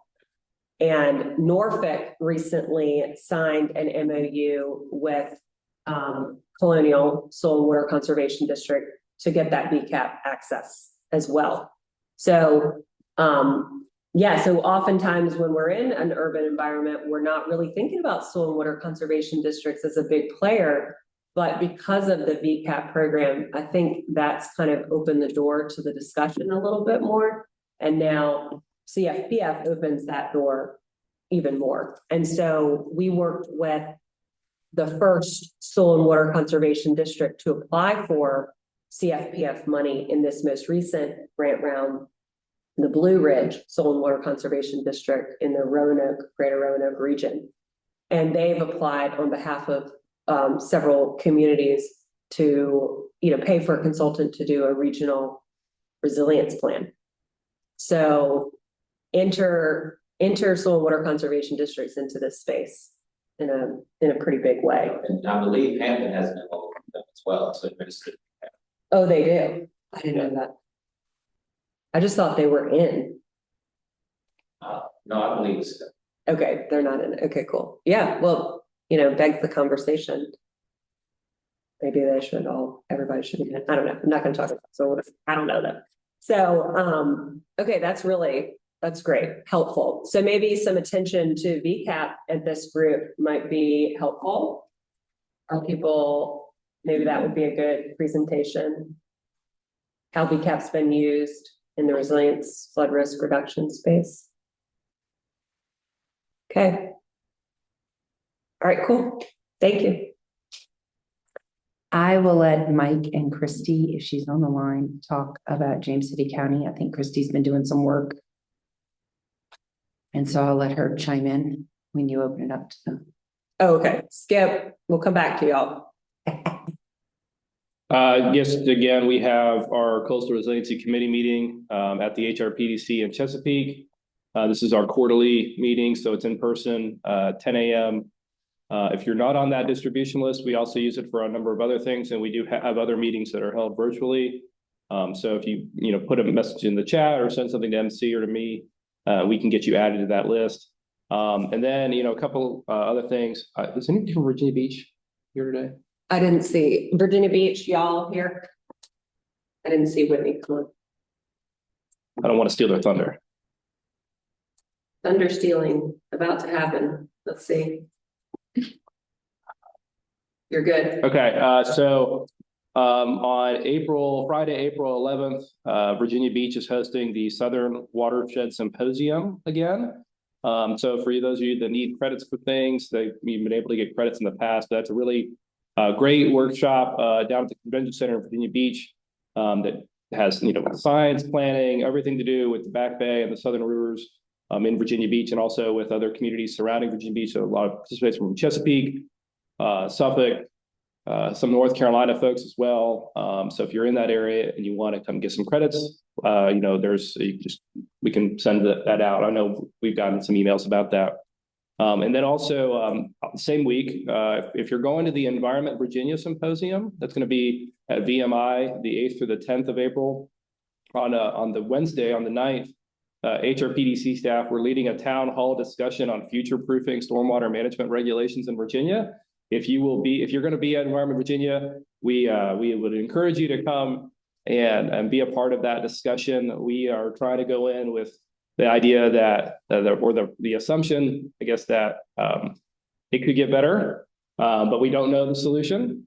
But we want to have some conversations about how we take into account the things that I talked about earlier, but also other issues with water quality, contaminants of emerging concern, PFAS, microplastics, all these other things that our current stormwater regs do not take into account. And so we want to have a chat about how we could maybe do things differently in Virginia. So if you're going to be there, please come by. It's like midday on Wednesday. Yeah, I think that's it for us. Oh, yeah, we're good. I think so. The only thing I was going to add is next week is our regional environmental committee on Thursday, and it'll be virtual this month, and we'll be hearing on the agenda is the Designing Living Shorelines resource. So if you missed that at the last work group meeting, and you'd like to learn more about it, then come and listen to Stacey and MC chat about it. That's awesome. And also next Thursday is the joint technical seminar hosted by ASCE, Norfolk, and VFMA. And that's going to be, I believe, at the Weston and Town Center. Do you have the info for that, right? Yeah. So it conflicts with our meeting, but we're not bitter. But it's usually like 5 or 6 credits for PEs and for CFM. So if you're looking for credits, this is the role of engineers in disaster response or something, I think. And so it should be very interesting stuff to think about, kind of like what role designers play in helping to make communities more resilient. So Post disaster, yeah. All right, we'll stop talking. It's on the VFMA website. Yes, I believe it's on the VFMA website, but I will send it. That's on it too, so you'll get it a few times. Gloucester. I guess just a couple of quick things there. We still, at this point, at least, are planning to have assuming we're going to have a visit sometime during FY26. Again, anything could change. So yeah, we're planning for it at least.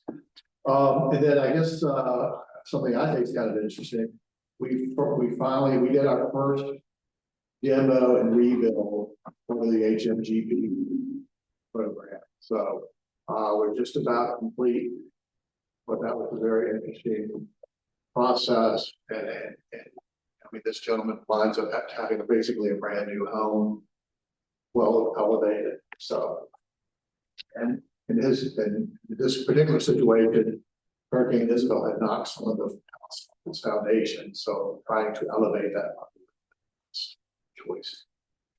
Then finally, we just put out a bid for our next 5 home elevation projects. Although after seeing one of them again, I'm pretty sure we're going to ask the owner if they're willing to do a demo and rebuild the rental property so they don't actually live there all the time. So hopefully they'll allow to do that. But the bids came in extremely high, so we have to decide, go back to FEMA and see if they're going to give us more money. If not, we'll have to prioritize these 5. Because these are the last ones that we have a grant for this. What is the bid like ballpark? Like 300 high?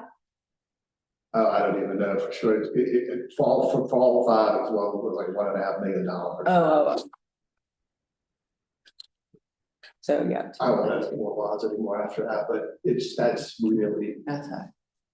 I mean, they would come along, they would $400,000 per home. Yeah. I thought that was supposed to have gotten better. Those costs. We had 1 bid. Oh my word. Great. Bid. That's a good contractor. He's done so many of the foundations with elevations. We have all the confidence in it. But when you're elevating a very old home, you solve the unknowns, which you have to try to account.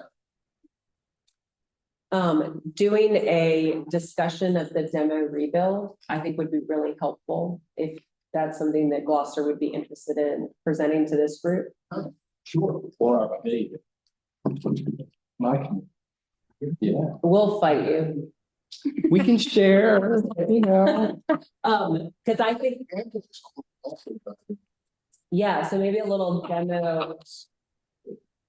Did you do it? No. Oh. So a demo rebuild, little presentation, like focus for the work group, I think would be really helpful. In the I think that a lot of the non-coastal part of the state, demo rebuild makes so much sense. And so, okay. I mean, the biggest thing is there's still a limit. Yeah. And although it's gotten better and it makes it easier, because this particular situation, the homeowner themselves had to come up with some money beyond the match. Get by to be able to afford or get to a home they want. And we're not talking anything out of the ordinary here. This wound up being a 2-bedroom, 2-bath house. So we're not, just everything costs a lot. I forget now off the top of my head, it's like 220 something thousand is all it can do. Okay. Yeah, it's not very much. Yeah. Oh. Okay, actually, Scott, good timing. We're ready for online. I just real quick wanted to regard Brian Lewis and ask regarding his narrative if this is a continuation of the program that Gloucester had 10, 15 years ago following Isabel. You indicated this was Isabel damage and these folks didn't participate in the program back in that time. I don't know if these particular people actually participated then, but they have been in the program for a long time. So. Well, good to see you, Brian. Good to see you, Scott. We miss you in Gloucester. Okay, let's turn to online updates. Please just come off of mute whenever.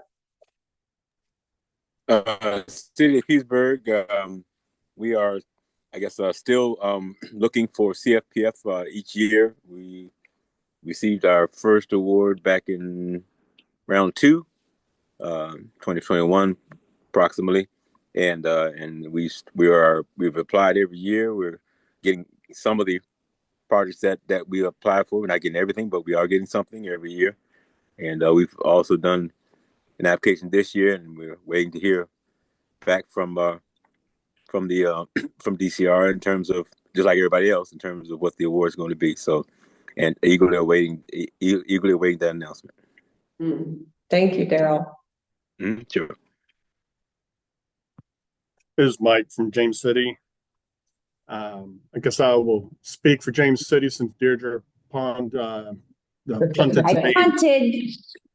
She punted. So we're still waiting to hear back from Emily. I apologize for being a couple minutes late. I will get up with you, MC, on next steps on that. I don't want to rehash it for everybody else. We also are eagerly waiting decision on CFPF ourselves. That's all the updates I have. And that's James City County's first CFPF. Yes, ma'am. Yeah. Yeah. Okay. That's good. Oh, I feel like this was just a huge pool of applicants this year. Incredible. I mean, this round. I guess it is this year. So crazy. Remember when they did multiple rounds? That was awesome in a year. Too bad. Okay. Thanks, James City County. So, hey, this is Heather from Henrico. We are just, completing and pulling together our research information. And I know you mentioned Mary Carson. We had spoken to Emily before the blockade or whatever the verbiage is. And she noted that a lot of the trainings, including the materials that they had ready for the watershed management plan and that group meeting we were supposed to have to go back through and be re-edited or redone totally. And they have no line of sight on that. And that was before your update that you just had with her too. So I know some of the tools and things on the CRS, website say, an update or whatever, but that was, a big one for us to move to that class 4. So we're just focusing on research right now and, updating our PPI materials and that sort of thing. So we're all on track for that, but it will be some time and there is no line of sight for when those materials will be updated and available to us so that we can have those conversations. Thank you, Heather. That's really helpful. So just to clarify, the materials that you've referenced are ones that the CRS program has created to serve as like a model or guidance for getting those credits to be eligible to advance to class 4.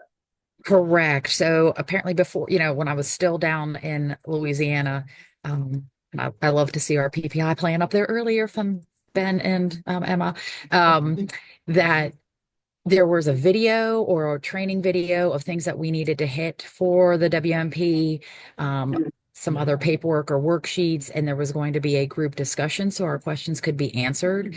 That, we can still pull our specified questions, but that meeting can't happen until they do their internal work. That old video cannot be used. The old documents that they were going to use as guidance cannot be used. So if you actually go to crsresources.org and look for certain things, they have started coming off the website. I found that in a few cases when I was looking for things, not only just to track for research, but also for the new things, or the things that we've been working on or will be working on. That's part of the federal changes, I guess I'll say, or the federal unknowns. So like you said, with your training that's available, great, but some of what they had on their site had to come down for editing and review. Okay. And what you mentioned earlier, Brian, is the same thing that Heather's talking about. Basically, I mean, this is the meeting of the minds. The meeting of the minds, that knowledge exchange would just be very helpful because there are 3 of us here in Virginia as well. I'm in the Hampton Roads area that are trying to go from a 5 to a 4. So, we could get together and particularly with whoever else Emily is working with. That's what it said. Okay. Right. I think that we just talked specific about WMP. So if there were other components too, Brian, that's great news to hear, but also it's all on pause. Yeah. Yeah, no, I think WMP is the big prerequisite, so that's what everybody's most interested in. Yeah. Okay.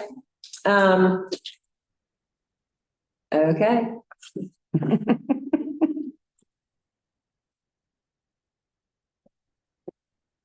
I wonder if the way that the credits work, though, is actually changing. I don't think so.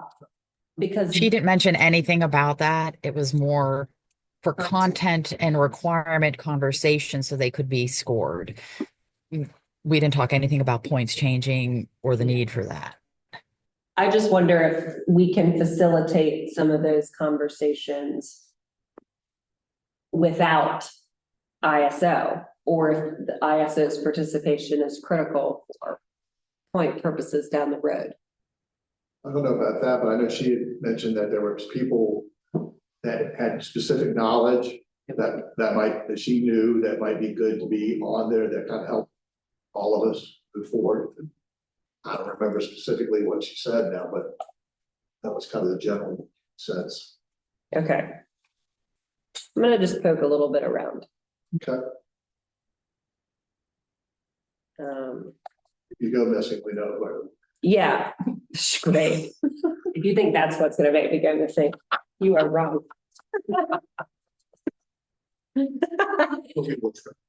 Oh my God.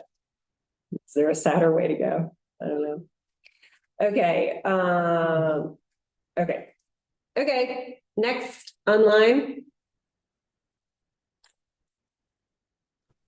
Hey everyone, this is Nora from NVRC. I just wanted to say a quick reminder that if you are a member of the VFMA, that the all member call is this Friday. And we just recently had board elections, so they will be going over the results there. And we also published our rain gauge dashboard, which has been a long time in the works. I'll put a link in the chat for everyone. And we're going to have a webinar on that next month. And so this is a really, really cool near real-time rain gauge network in Nova that is now publicly available. Oh, Thanks. that's great. Thank you. And great. And if you can provide that webinar link, Nora, I can send that around too. That's awesome. Yeah, thank you. I put that in the chat. It's webinar registration, and then the tool itself is on there as well. Great. And BFMA all board, all member call. That's good. Okay. Okay. Who's next? Hi, this is Brianna with GWRC. A little unrelated, but kind of. We're really excited about it. We just launched our septic repair and replacement program for the region. So we're offering 50 to 80% cost share for repair replacement of failing septic systems, straight pipes, or pit purviews. And we already have 3 interest forms in, and we only launched on Monday. Oh, that's great. And Brianna, is that program like looking at how the new septic regulations update will influence the operation of that program? I am not sure. The group that we have working on this is learning about septic as we go. So we're learning a lot. And we have a lot of communication with DEQ and BDH, who are our funders. So if anything comes down the pipeline, then we'll adjust. But we have our program guidelines that we're working off of that were approved by those groups. Okay. Yeah, I was just curious. I think that's great. Anything, if you want to send us anything, I can push it out in the work group. But I'm sure your communities are well aware. Okay.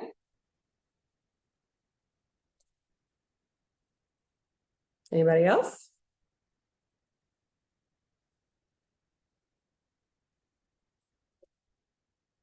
All right. As always, thank you all for being here, and thank you for continuing to participate in the CRS work group. We will see you next time.